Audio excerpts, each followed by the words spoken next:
Well, hello there. I thought we'd go make a deep dive video on the Witcher lore.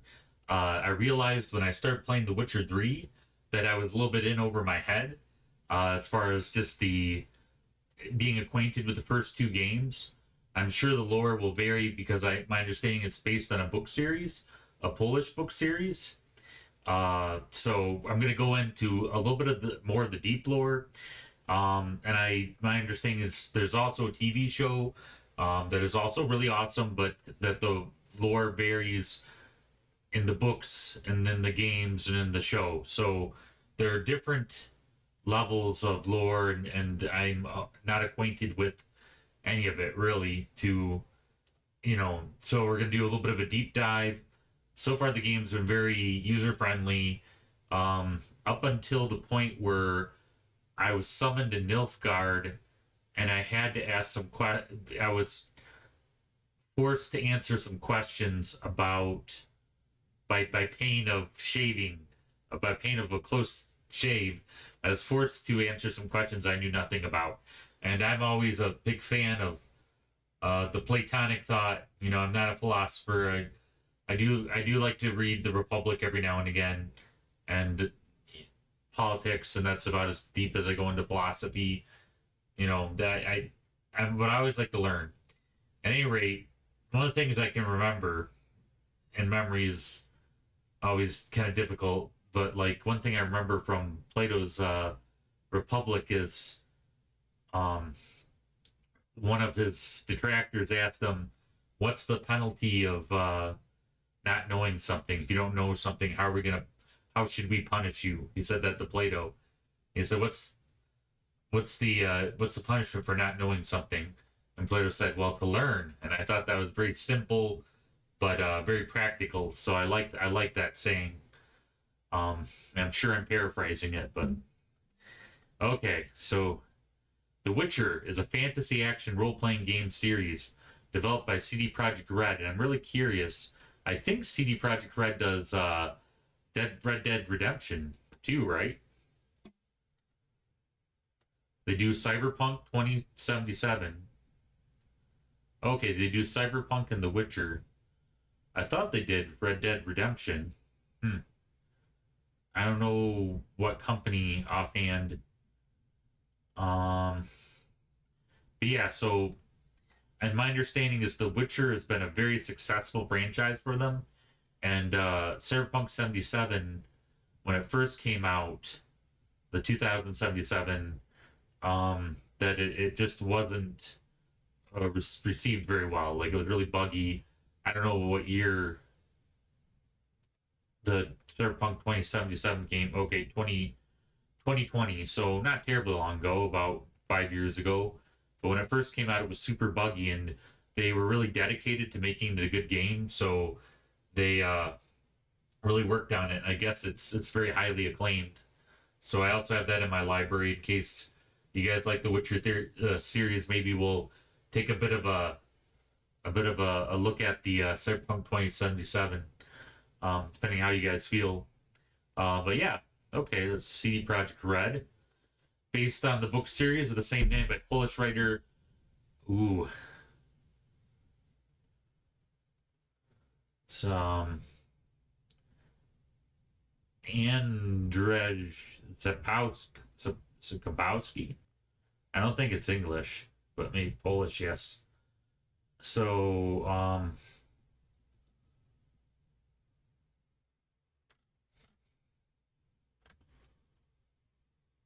Polish. Andrzej Sapkowski. Andrzej Andrzej Sapkowski. Andrzej Sapkowski. Andrzej Sapkowski. Andrzej Sapkowski. So very. All my Polish subscribers are now unsubscribing from my channel, but it's got a very Eastern European kind of feel to it. Um, yeah. So there's the mind behind the Witcher. Um, all right, acting as a non-canonical sequel to the stories of the books. The main series began in 2007 with the release of The Witcher and that was when I was just out of high school, and I bought The Witcher, and my computer was I think an E machine at the time. I don't know if you guys are familiar with that, but it's a step up from DOS, and it just couldn't handle it. And right now it's at The Witcher 3 Wild Hunt. There's currently a Witcher 4 in the making, I believe. The series revolves around Geralt of Rivia. That's the main character that we play, a skilled monster hunter, and his adventures in a fantasy world of magic, political intrigue, and dangerous creatures. Yes, it's been pretty riveting so far. I like although I generally prefer kind of more of an open world approach like Skyrim, like the Elder Scrolls. It is kind of interesting to take a break from more open world and focus on something a little more story driven. So it's pretty cool. Like this the Polish writer Andrzej Sapkowski. Andrzej Sapkowski. Andrzej Sapkowski. Andrzej Sapkowski. That guy, really knew how to write. At least if the video games are anything like the books, and usually the books are better. The gameplay mainly focuses on exploration, combat, decision making as the player navigates Geralt in the game world, completing quests and fighting enemies.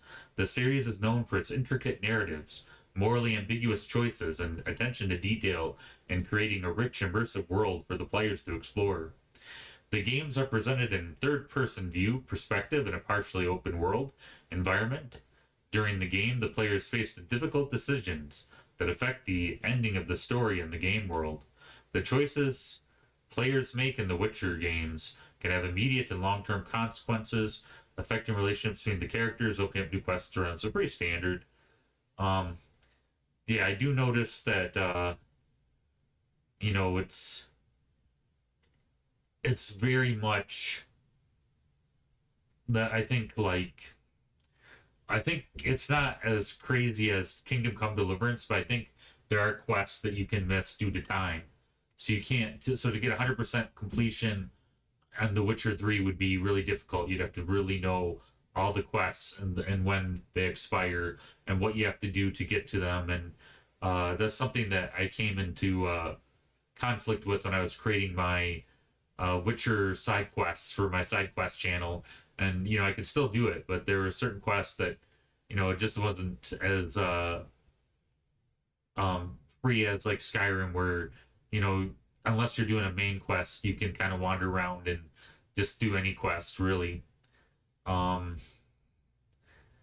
Yeah, the quests have multiple solutions, branching paths, which really but I do like that. I do like that The Witcher 3, kind of you're on the story path and the decisions you do make. Although that's why I feel guilty I didn't do the lore video earlier because as anyone who watched my my first couple videos knows, especially the second video, knows that there are a lot of questions I was asked that I were related to the lore that I knew nothing about, and I just had to make a guess. And affecting relationships between characters, opening up new quests and storylines. Quests of game replayability, encouraging exploration, yada yada yada. Yeah, so let's go ahead and take a look at The Witcher. This is the first game. I graduated high school in 2004. I remember when this came out, I bought it and I just couldn't play it. It just was, the graphics were too amazing. And I've heard they remade this even, the graphics wise. So I can't imagine, if anywhere near like The Witcher 3, it's pretty epic.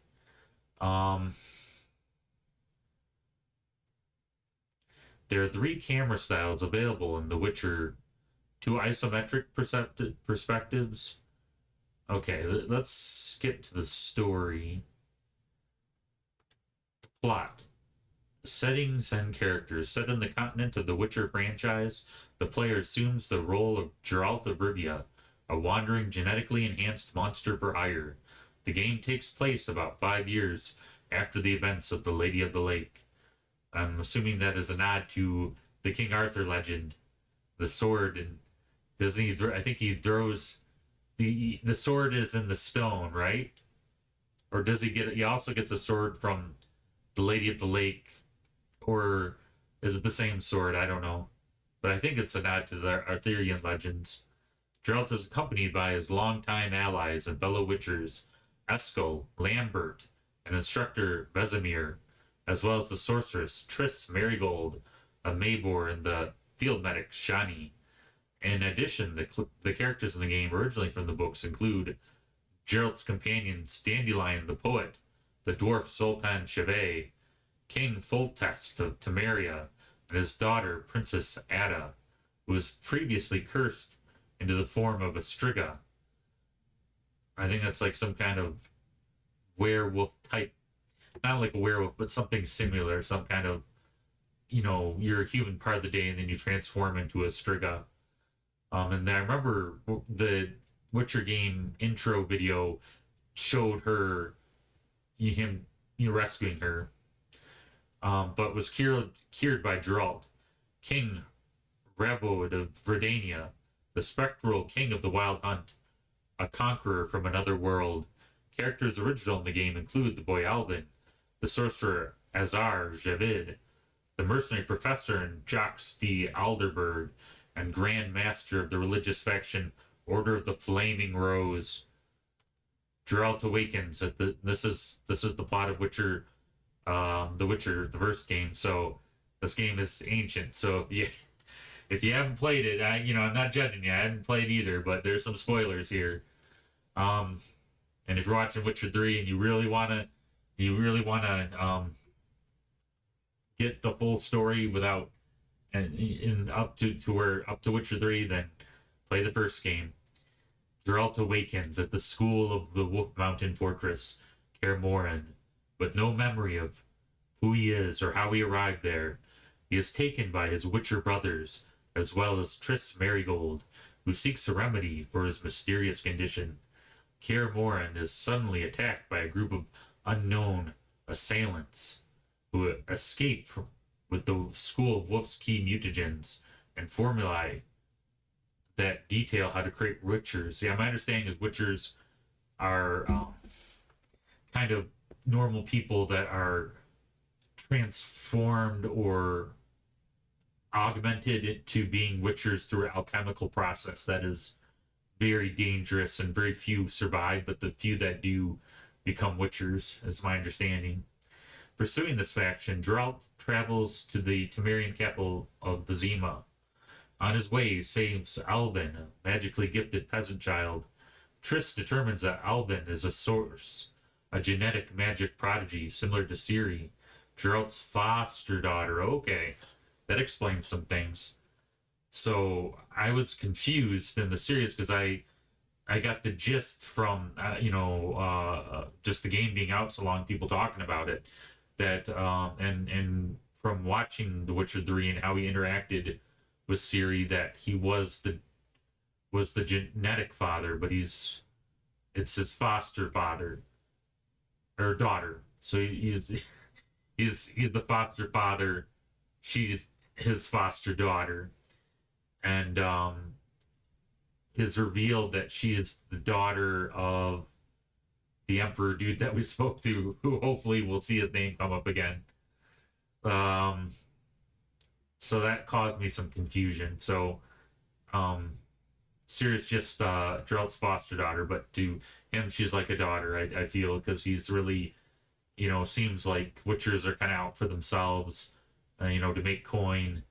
And then he's really taking his time to watch over Ciri, so I feel like he perceives her as like if it was his biological daughter. The player has the choice of leaving Alvin in either the care of Triss or Shani, a Redanian medic and Geralt's friend. Alvin is given a magical amulet meant to keep his abilities in check while he learns magic.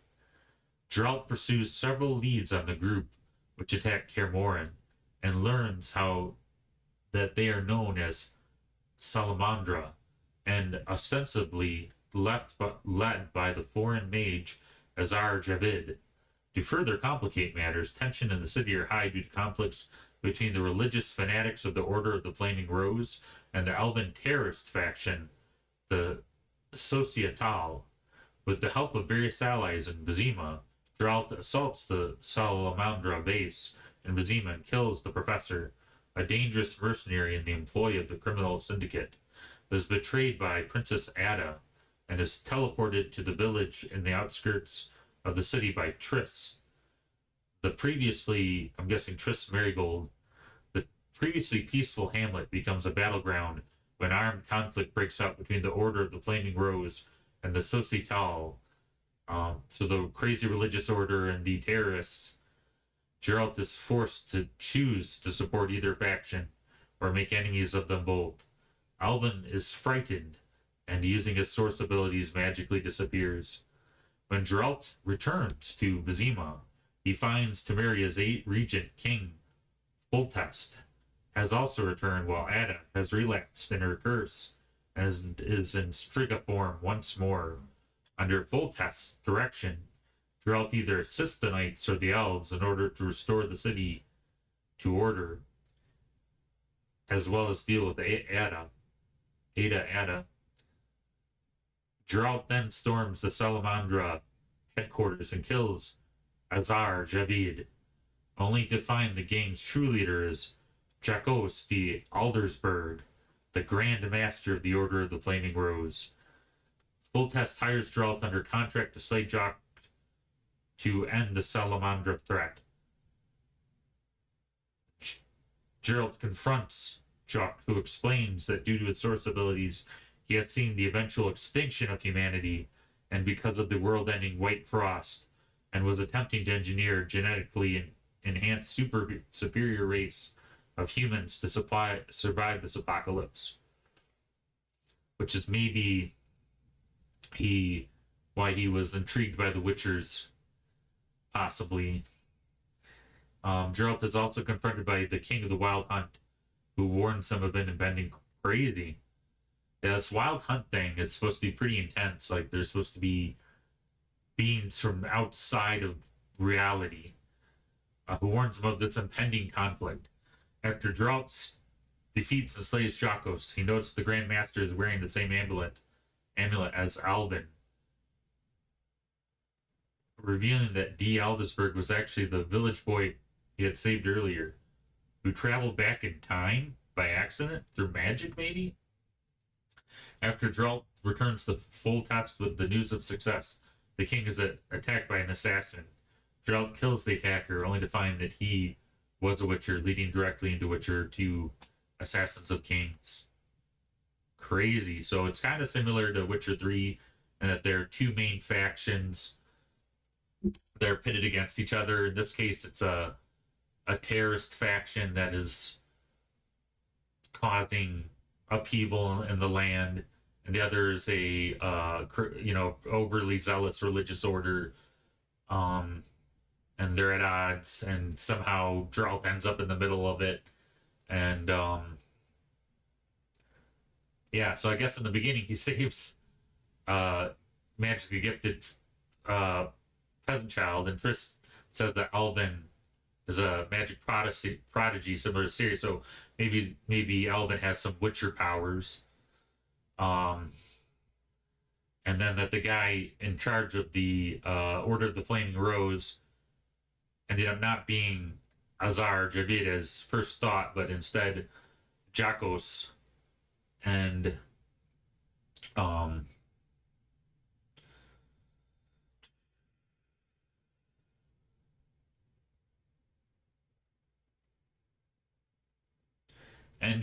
Jakos is really it's like a triple reveal, a triple twist. So the Order of the Flaming Rose is not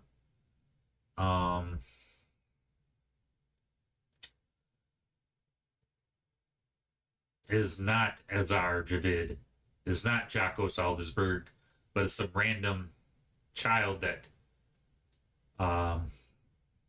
Geralt saves called Alvin in the beginning. See if I can think of any other notable things.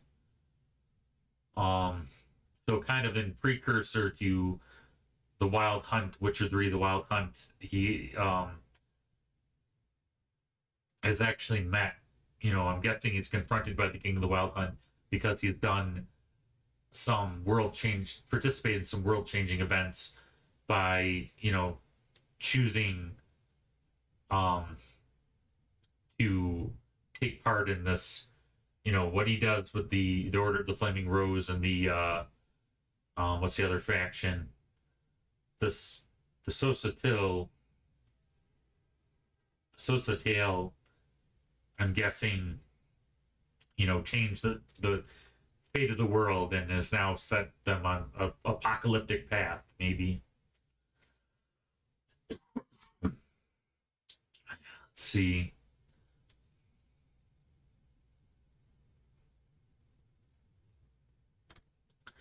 Yep, he saves Princess Ada, but she betrays him.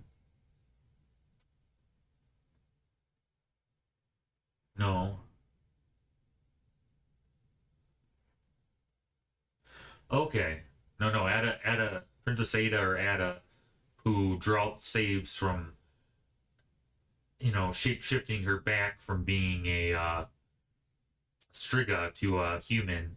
She actually helps him out by killing the professor, a dangerous mercenary employee of the criminal syndicate.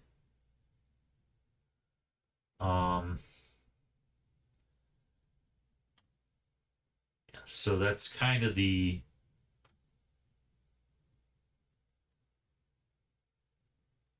and I think the apocalyptic event, it looks like, just recapping, was due to his source abilities. He's seen eventual extinction of humanity because of the world-ending white frost.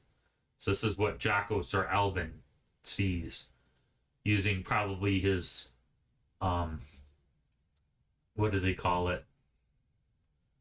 Magically gifted, his source power, so he can, he can kind of see the future. So, and that's probably him letting Geralt know about that event probably triggers the King of the Wild Hunt to approach Geralt himself and have a tete-a-tete about the end of the world. Okay. Witcher 2, The Assassins of Kings.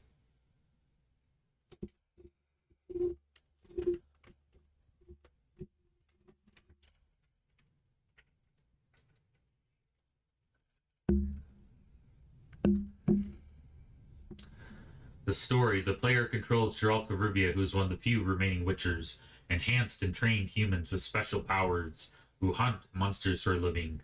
Witcher 2 Assassin of Kings contains different paths and storylines. And that's the tricky thing about the lore of like this style of game, where it's very story driven versus more of a traditional open world over encompassing lore, is that you have what you do really alters the overall story quite a bit versus open world, where you can alter. There are certain choices you make that do really alter the story quite a bit, but they're not as many as there are in The Witcher. So again, I like both styles. I kind of favor kind of the straight open world. Just kind of, I like the freedom of being able to wander and explore, but having a kind of a tighter story, I think, can be good too, depending how good the story is. And so far, The Witcher 3 is I'm pretty intrigued. At the start of the game, Geralt is imprisoned under suspicion of assassinating Foltest, King of Temeria. The head of the Temerian Special Forces, Vernon Roche, interrogates Geralt and learns the story that led from Geralt being Foltest's right-hand man to a prisoner. Prior and during the events of The Witcher, Foltest had a secret relationship with a baroness named Marie Louisa La Valette, and which led to two children, Anis and Bussy. What a name. Is it Anis? Is it Anis, right? Anis and Bussy? Is it Bussy or Bussy? I don't know. after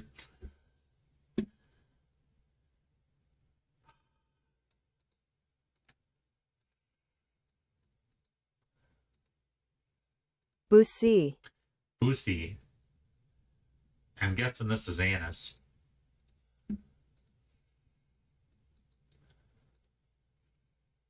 Anais.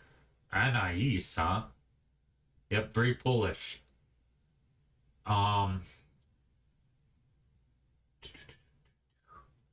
Sometime after Drought saved Foltest from a Witcher assassin, Foltest attempted to claim his children and bring them to live with him in Vizima. Maria was not willing to give up the children, and Foltest waged war to claim them. Drought succeeded in escorting Foltest to his children, but an unknown assailant kills Foltest before disappearing, leaving Drought the only suspect. Uh-oh. So I'm guessing he has a hard time in the realm after that. In Temeria. At least in Temeria. After the interrogation, Roche decides that Geralt is innocent and aids him in escaping the prison. The two, along with the sorceress Triss Merigold, go in search of the Kingslayer.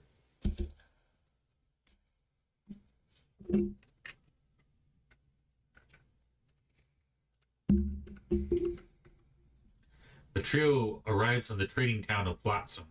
I remember that being... That's a great name for a town, by the way. It's if it's like on the ocean. It's like it isn't Flotsam. I think Flotsam is the like driftwood and things and that floats in the ocean that just like during a shipwreck they call like I think they call like all the driftwood Flotsam. Yeah, there's something they mentioned the town of Flotsam when one of the king's nobles is asking me a question in The Witcher 3, and I had no idea what it was about. As ambushed by Lorvath, a rebel elf, it appears to the group that a Witcher believed to have assassinated King Demavend of the neighboring country of Aedirn is in league with the rebels. Geralt saves his old friends, the bard Dandelion, the dwarf Zoltan Chevet, from being hanged in the city square. With the help of sorceress Syl de Tansarville. I need to know. I'll forget it tomorrow, but I need to know. You know how to. Sile de Tansarville. Sile de Tansarville. Sile de Tansarville.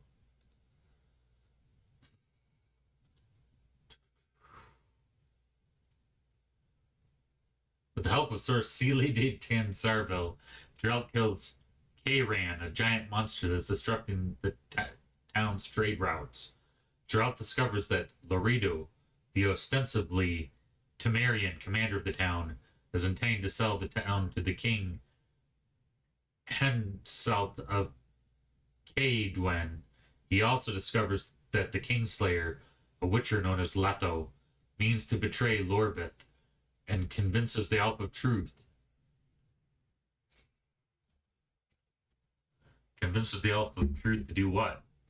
To join his cause?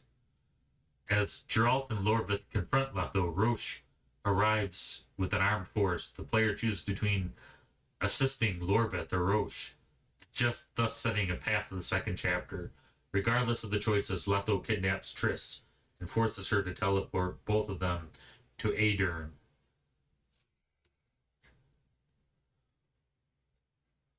Okay, so this is where it branches out. That's cool that they show us both paths. All right, so he arrives in Flotsam and is ambushed by Lorvath.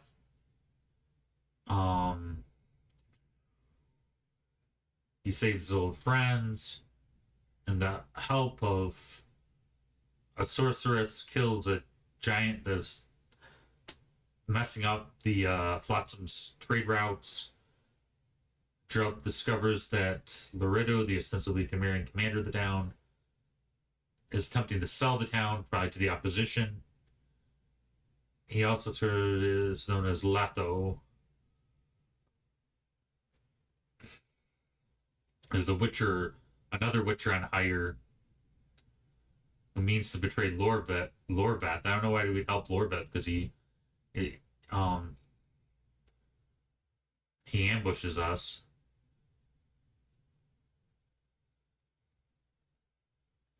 I guess they join up. I think they join up.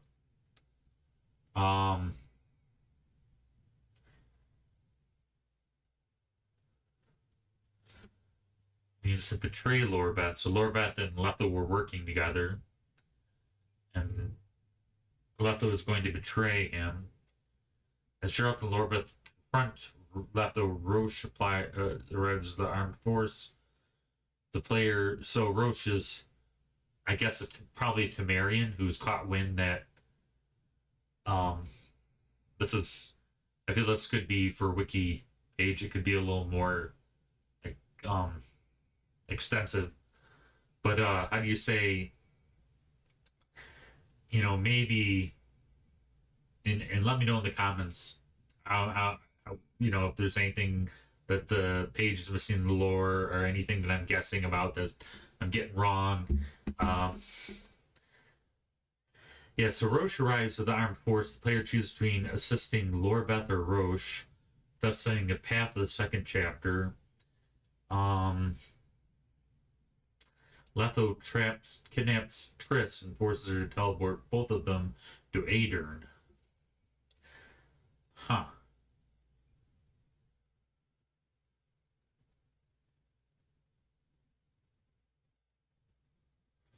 Alright, so if we join Lorbat, if Gerald assists Lorbat, the pair sail to Upper Aedirn. There they become embroiled in rebellion against King Henselt of the neighboring Caedwen.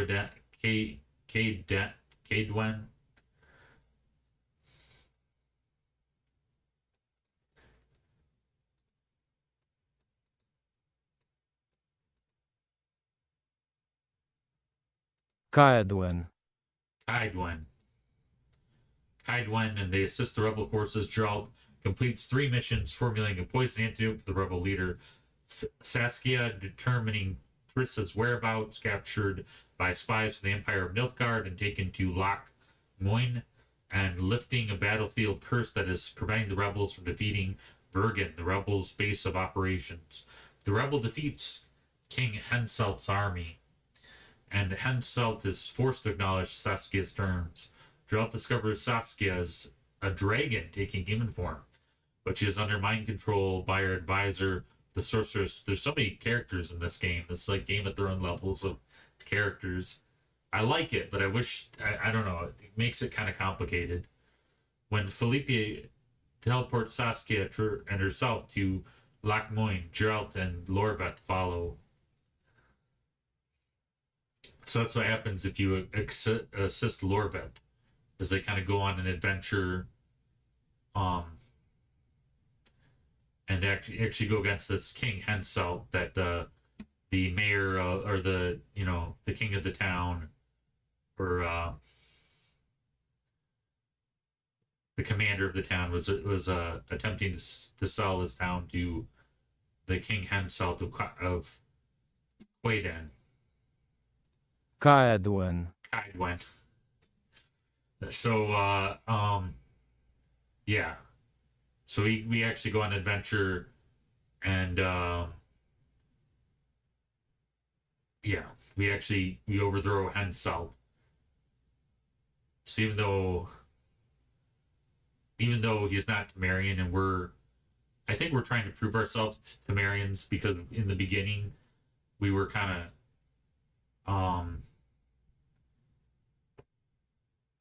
an unknown assailant kills full test of Temeria. So, and it's pinned on us. So maybe we're trying to make good with the Temerians by helping overthrow the king of Caedwen. Yeah.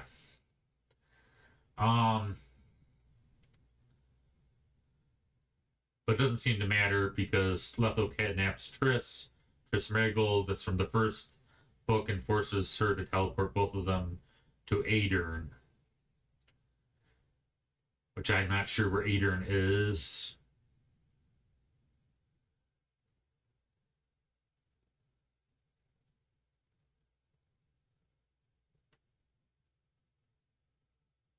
Okay. Flotsam, who are the group leaving the Assassinate Kingdom in the neighbor country. So Aedirn's another country. So there's another king.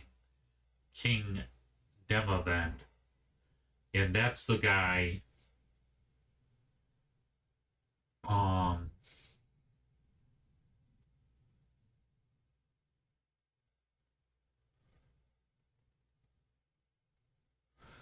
Yeah, so that's another player. If Geralt assists Lorben, the pair sailed upper Aedirn, they become embroiled in rebellion. Yeah.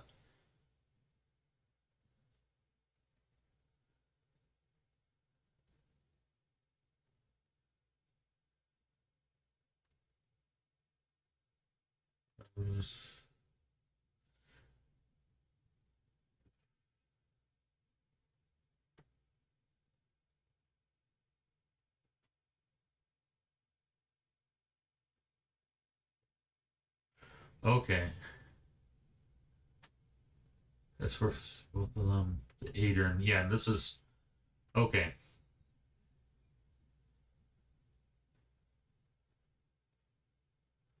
But choose between assisting Lord Growth system, the chapter, regardless of the choice. Letho kidnaps Triss and forces her to teleport both of them to Aedirn. So you're either teleported with Lorveth or Roche. So they're both in Aedirn. If Geralt assists Roche has Geralt assassinate Loredo for treason. Geralt and Roche sail to Upper Aedirn. There they become embroiled in the rebellion against King Henselt, but assist the king instead of fighting him. Geralt discovers the insurgency in the Kaidweni army.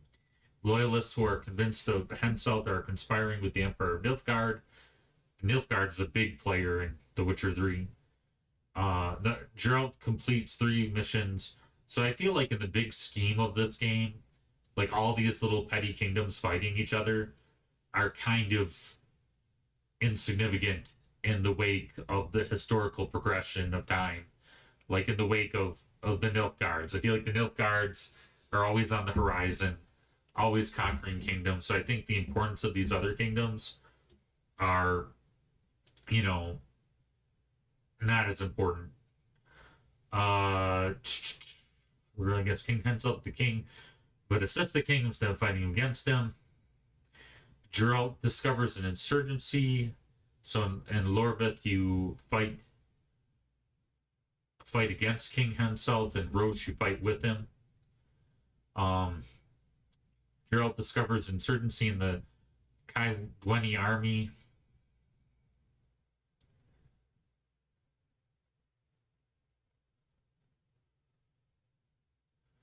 Loyalists are against Henselt is conspiring against the Empire of Nilfgaard.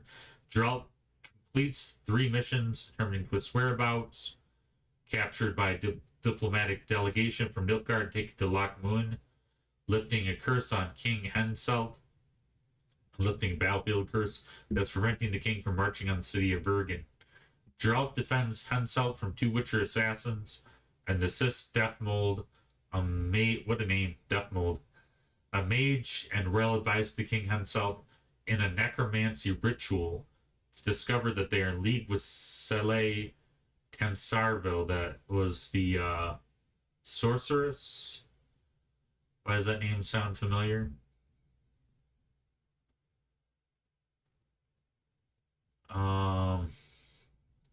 Yep, the sorceress Celadin Tarnsville, who helped them in Flotsam kill a monster that was plaguing the town trade routes.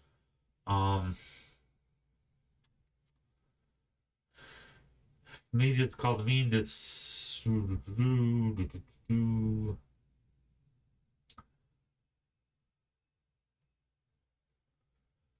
which are assassins assist Deathmold, a major rel advises King Henselt, the necromancer ritual to discover they are in league with. So she's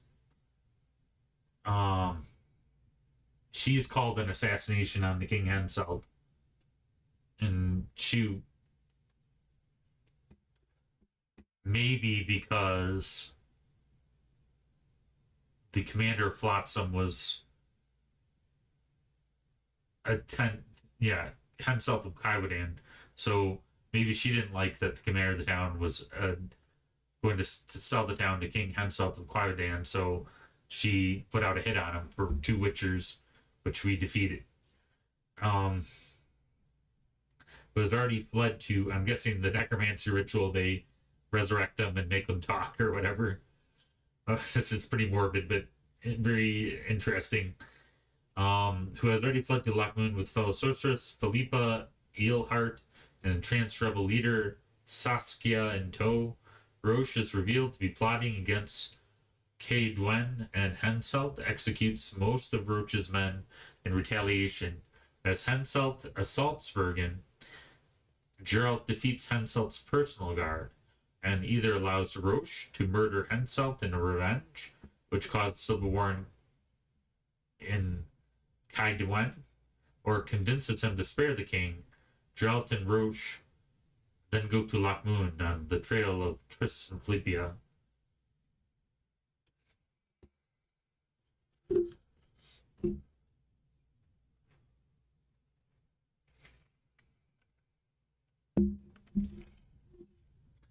So they assist the king Henselt of Kaiwadan, and they discover and expose a disloyalty in his army.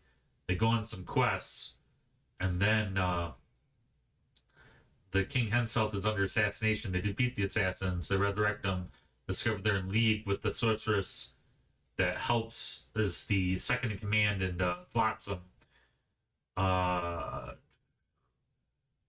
Is revealed to be lying against Kaiwadan, and Henselt executes most of Roche's men in retaliation.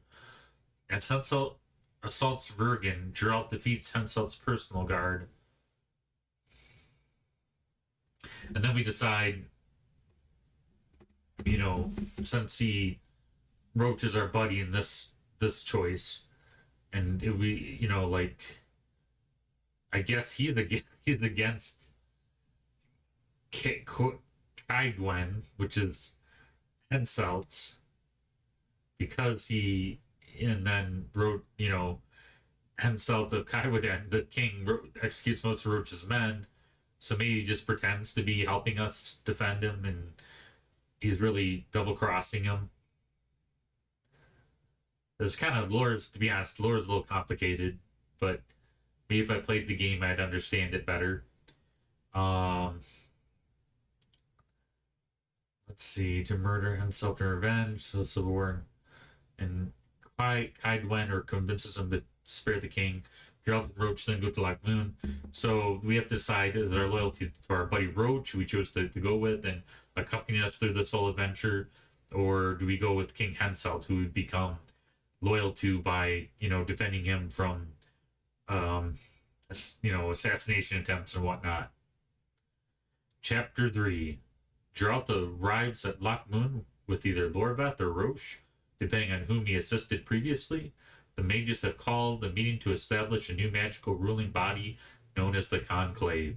All the royal leaders are Lochmoin, Philippa Eelhart, and the one gal that's the sorceress.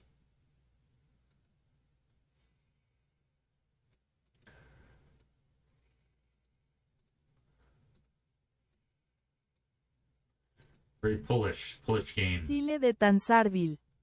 Sile de Tansarville. Okay, maybe it's a Spanish.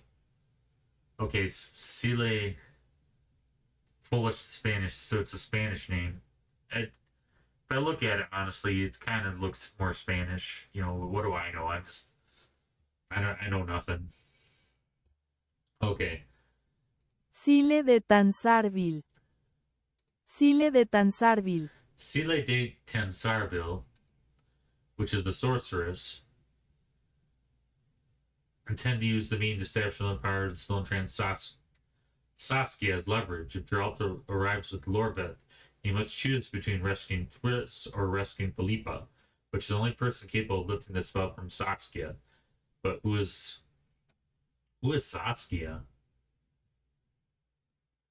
Saskia in tow. Saskia's terms.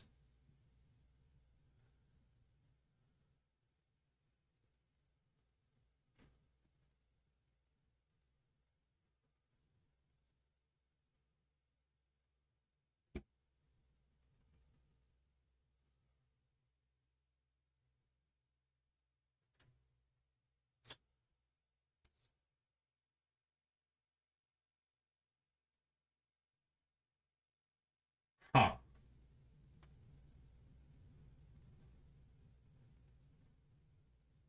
Saskia. Where does it mention Saskia before?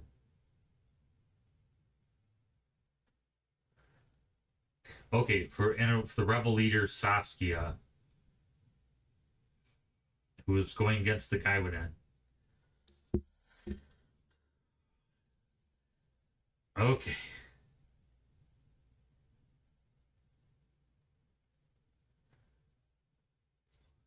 The tour of abundance for rich men. So Saskia was the rebel leader who was against Henselt, and we basically have him as a hostage, I guess.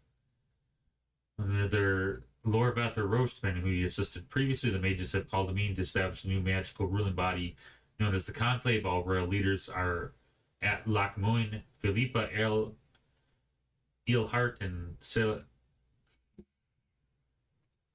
de Tansarville. de Tanzarville. I tried.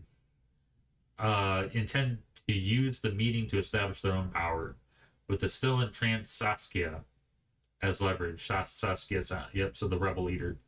If Geralt arrives with Lorbeth, he must choose between rescuing Triss or rescuing Philippa, who is the only person capable of lifting the spell from Saskia, but who is captured and blinded by the king of Redania. If Geralt arrives with Roach, he must choose between rescuing Triss or the kidnapped Princess Anise of Temeria. Depending on the choice, the Mage Royal meeting is interrupted when the Nilfgaardian, so the larger empire, finally arrives. Kind of shows its face in this game. When the Nilfgaardian forces Raiden Letho, who reveals the sorceress's entire plot. Or if Triss is rescued, regardless of whom Geralt assists, she reveals the sorceress's plot instead. I'm guessing the sorceress being the Sile de Tansarville. Sile de Tansarville. The meeting is interrupted again by Saskia in dragon form, who is still under mind control by Philippa.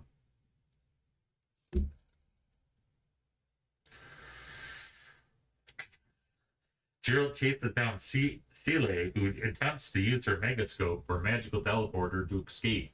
However, Letho had sabotaged the megascope, in which Celia becomes stuck. Yeah, this is a question they asked us. Drop either rescue Celia or do nothing, which in case Celia is torn to bits. So I think we said that we rescued her. Finally, Geralt duels Saskia, after which he can kill her, let her live, or if we rescued Philippa earlier, break the spell over Saskia's mind. So there's a sorcerer. There's okay.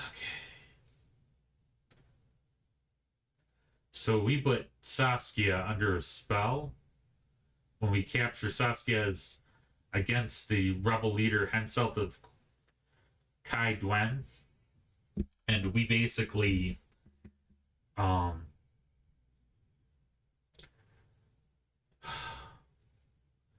we kidnap Saskia, the rebel leader, and we discovered Saskia is a dragon taking human form, but she is under control by her advisor. So there's another sorcerer, Philippa Eilhart.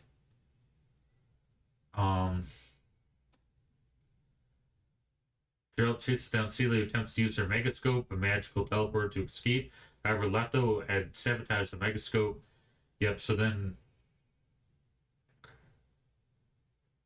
finally Geralt duped Saskia, after which he can kill her or let her live. If he rescued Philippa earlier, break the spell over Saskia's mind. So if we rescue Philippa, we can actually they'll do us a solid, or we'll force them to break the spell over Saskia's mind, because the rebel leaders has the ability to turn into a dragon, I guess. That's pretty crazy. If Triss was rescued, the Conclave is restored. The mages work to seal Lochmoin. If Triss is not rescued, a bloody pogrom. It's like some kind of trial. Violent riot incited with the massacring and expelling of ethnic. Oh, okay.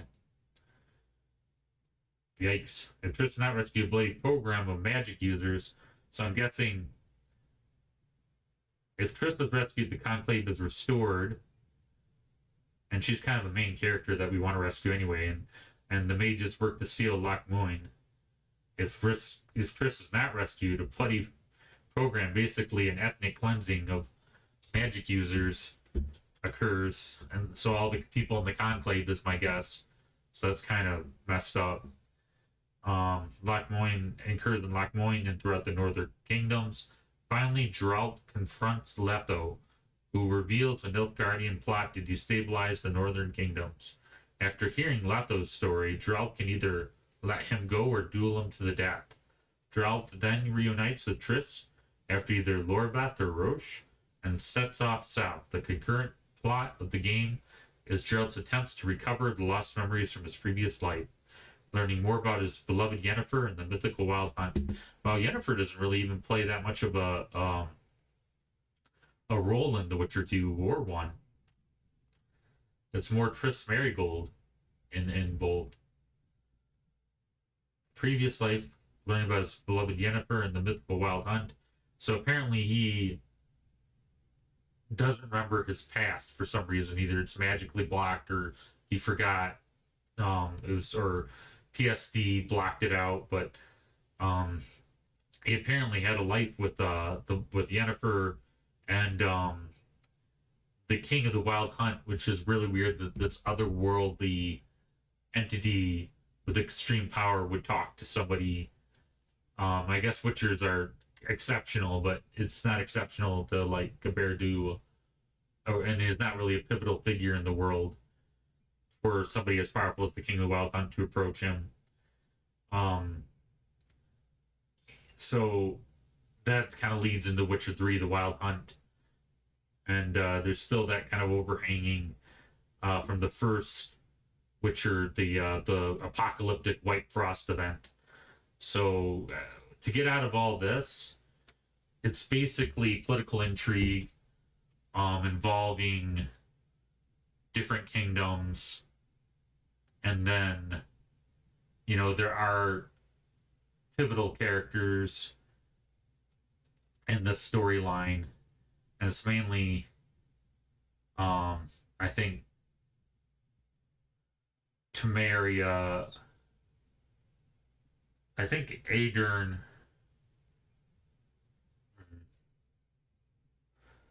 Obviously, Kai Dwen is a major player in Witcher 3 2 as a kingdom, and you have all these different. Temeria is a player, and is also a player, and so it kind of goes into all these different kingdoms more in the political intrigue between them. And then the Nilfgaards come in, and the Nilfgaards are kind of the overarching empire in the whole world of the Witcher series. So they're kind of the big players, the empire on the rise. So all this political intrigue, although interesting, although I wish it was a little more thought out in how it was presented, but it sounds like there's a lot going on. There's a lot to remember, a lot of different players. There's definitely rebellions and upheavals, and kingdoms rise, kingdoms fall, depending on the choices you make. But I think the overarching plot is still the apocalyptic event foreseen in The Witcher 1, and him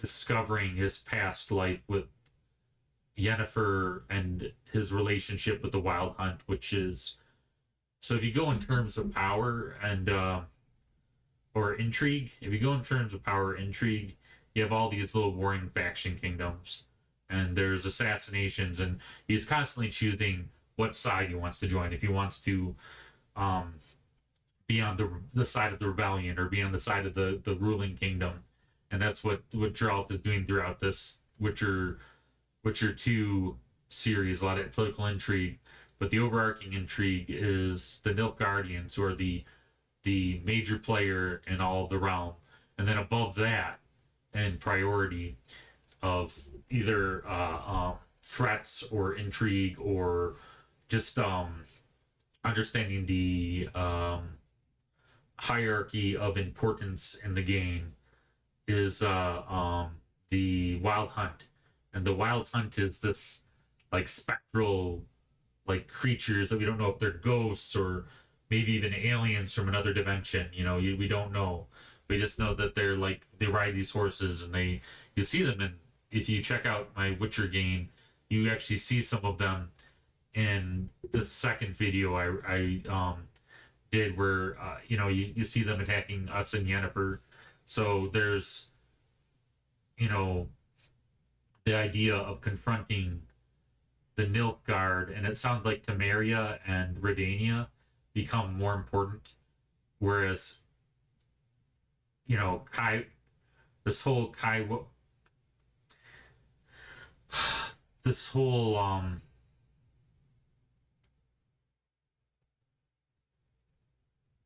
what is it?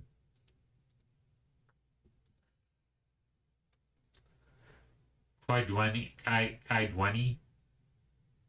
the Kaidweni forces. This is the kingdom of Kaidwen, or whatever it is, Henselt's kingdom. Kaidwen. That's kind of the main feature in Witcher 2. And it's a city and it's a kingdom on the decline. And we see the ushering in of being introduced to the Nilfgaards and the Wild Hunt, and that kind of brings back the major themes of the apocalyptic event of the White Frost, the mystery behind who is the Wild Hunt, and why are they stealing people from this realm and disappearing them to another dimension, maybe. It also brings up our relationship with Yennefer, and that will, acquaint us more with our foster daughter, Ciri, and those are the major themes in The Witcher 3. So all this political intrigue is the kind of all the ups and downs, the betrayals, and the double crossings. It's like the first Witcher where they had the guy that was like, had 3 different identities that you had to go through to get to the truth. And as you get there, you finally discover something bigger than the character. And it's like that. So how do you say, I guess the glean out of all this is there's a lot, it sounds like the overarching kingdom is, I thought the kingdom was called Rivia. It looks like it's kind of, the continent is unnamed.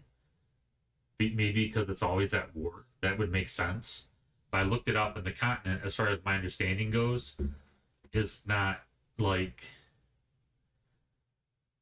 I thought it was Rivia. It might be, but like my understanding is that this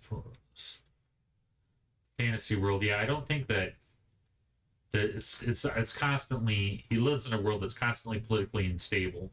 So there's all these warring kingdoms, and it sounds like throughout these games they're kind of being absorbed into Nilfgaard.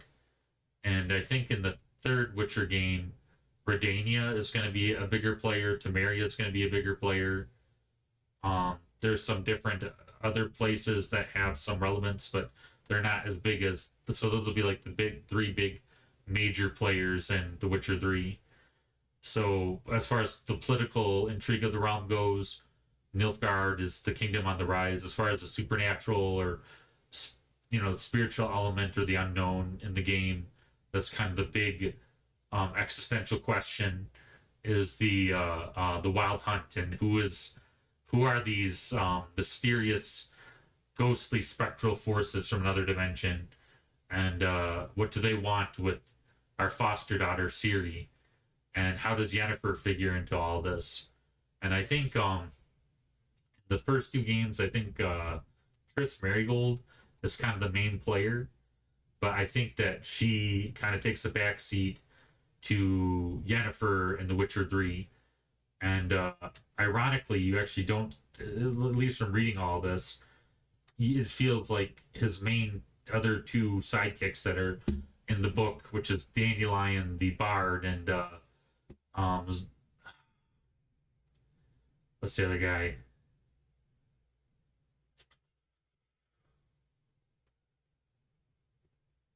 Zoltan Chevet, which is the dwarf, aren't really featured that much in the first two Witcher games, ironically. But I think in Witcher 3 they play a more relevant role. But Triss Marigold is more important in these first two Witchers, and then I feel like she sort of gets outshined by Yennefer, and yeah, so that's kind of to where we're at, which is in the Wild Hunt.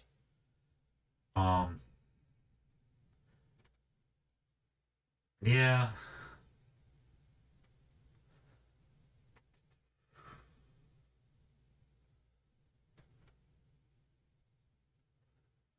I'll go ahead since I'm here.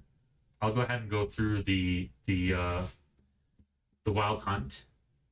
Nah, I kind of want it to be a bit of a surprise, but I kind of get the gist of what's going on in the world. There, the political, the overarching plot, and which is the most important thing.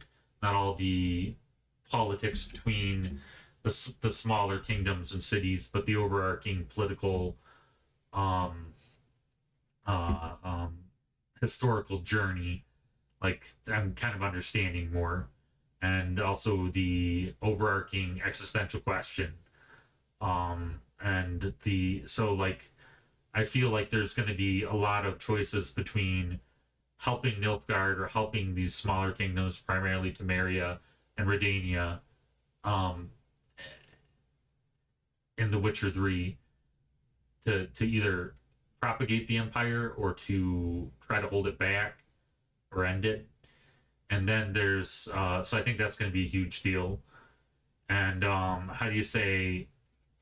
And the other thing is the supernatural sort of question, which is the Wild Hunt, and how does the King of the Wild Hunt know about the White Frost for the apocalypse, and what role does he have to play in it? And that's another big question. And then as far as something more personal and introspective that it deals with us personally, is our relationship with our foster daughter Ciri, and our main love interest Yennefer, and probably Triss Marigold is also in the series. I feel like they have more of a history, so I feel like the Witcher might be torn between Triss and Yennefer, and have to choose between them, is my guess. And he also has to find his daughter, and that's supposed to both a introspective thing, and that it has to do with himself and his family, his foster daughter Ciri. And then it also has to do, I think, with the overarching plot, and that Ciri is also an adept witcher, and she has maybe some sort of, I'm guessing she'll have some role to play as like Elven in the first game, where she is like has the source or some kind of special ability that makes her relevant to the apocalypse. So yeah, it's quite a lot to chew on. I like to do these lore deep dives. I'm always intrigued, and that will help give me kind of a more of a an idea of what I'm getting into in Witcher 3. I hope that you guys enjoyed the video, and if you guys like lore, let me know if you guys would like me to do more of these videos. I like to kind of do deep dives and the lore. I don't like to be a lore aficionado or like I'm not a lore channel per se, but I do try to learn as much as I can. And going back to the Platonic thought, what's the penalty of someone who doesn't know something? And Plato would say that they learned, and I always try to learn. So, and then, things are always changing. If you guys have any knowledge that I missed or anything that you'd want to clear up or want the other subscribers to understand about the Witcher series or the Witcher 3, please let them know in the comments. And yeah, I hope I was able to sort of give a broader painting strokes to the world that is the Witcher world and all the different characters within, and their relevance and their place in history proceeding towards the in this in the story of the Witcher. Anyhow, we'll see you guys again soon for another Let's Play. Which should be coming up soon, and then also a side quest and a book club. All right, well, I'm very grateful you guys choose to watch my channel. I look forward to many more adventures. If you like my content, please don't forget to like and subscribe and share with your friends. That's the best way to help grow the channel, and I'd be very grateful. This would be amazing if I could make this more of a full-time thing that I could do, for as at least a side hustle, if not, to see where it takes me, would be pretty cool. And it'd be definitely doing something that I enjoy, and I think that's something that everybody wants. So you can help me achieve that if you want, is to do, you get paid to do something you enjoy. So yep, I'm glad that you guys chose to join me today for the lore video, and we'll look forward to seeing you again soon.